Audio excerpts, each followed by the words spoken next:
जवाब आ रहा है। आरबी का डाटा निकालो फिर। ऐश्वर्य जी, मेरा आपसे एक अनुरोध है। मैं अपना वक्तव्य तब दूंगा क्योंकि मैंने बिल्कुल नहीं बोला है, पर भदौरिया जी शायद बीच में डिस्टर्ब जरूर करेंगे। ये मैं तो इनकी आदत बदलता हूं, ये फितरतन शरारतन आदतन करेंगे जरूर। तो या तो इनका फेडर ऑफ कर दीजिए, जब दूसरे बोले हमारा फेडर ऑफ करिए। संजय जी कम से कम इतनी मर्यादा रखते हैं, बीच में नहीं बोलते मगर ये चिल्लाते जरूर हैं। तब मैं इनका बिंदुवार उत्तर देता हूं। इन्होंने यही कहा ना कि महिलाओं के सम्मान की बात है तो नियम की आड़ क्यों ले रहे हैं। तो वही तो मैं कहना चाहता हूं, नियम को मुद्दा कौन बना रहा है? आप बना रहे हैं ना। नहीं नहीं, नियम 267 आज आप कहिए कल से किसी भी नियम के तहत हो, हम चर्चा के लिए तैयार हैं।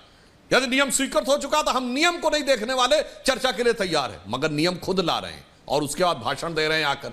और दूसरी बात, इससे ज्यादा दुखद और त्रासदीपूर्ण बात नहीं हो सकती कि समाजवादी पार्टी आके बोल रही है महिला सम्मान की बात। जिनके नेता ने यह बोला था उन 2 बच्चियों का जिनके साथ रेप हुआ और उसके बाद उन्होंने आत्महत्या कर ली, चूंकि उनके ही परिवार पर मुकदमे दर्ज हो गए, तो उन्होंने कहा लड़कों से गलती हो जाया करती है। इनके नेता केटी हसन ने कहा था कि समान नागरिक संहिता आ गई तो तुम 4 शादियां नहीं कर पाओगे। यह महिलाओं के प्रति सम्मान की बात थी।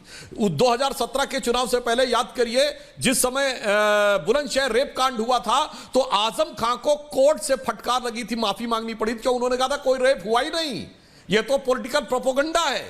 और उसके बाद हाई कोर्ट से फटकार लगी, अनकंडीशनल माफी मांगनी पड़ी। और यह वो पार्टी है जिसके नेता आजम खान ने पीठ पे बैठी हुई पीठासीन सभापति के पद पर रमा देवी जी के प्रति अभद्र टिप्पणी की और 3 दिन तक अड़े रहे, माफी नहीं मांगी थी। सोचिए, संसद भवन के अंदर संसद की सभापति की पीठ पर बैठी हुई महिला के साथ ऐसी वो कर सकते हैं हरकत, तो क्या करेंगे। और ये वो पार्टी है जिसके यहां महिला हेल्पलाइन के नंबर लड़कियों के बाहर दे दिए गए थे, लड़कियों को परेशान करने वालों के लिए। ये इनकी वो है। और दूसरा मैं कहना चाहता हूं, ये कांग्रेस वाले जो कहते हैं ना संवेदना सोल्यूशन, मैं संजय जी कहना चाहता हूं अपराध के लिए दंड होना चाहिए, माफी मांगनी चाहिए वक्तव्य के लिए।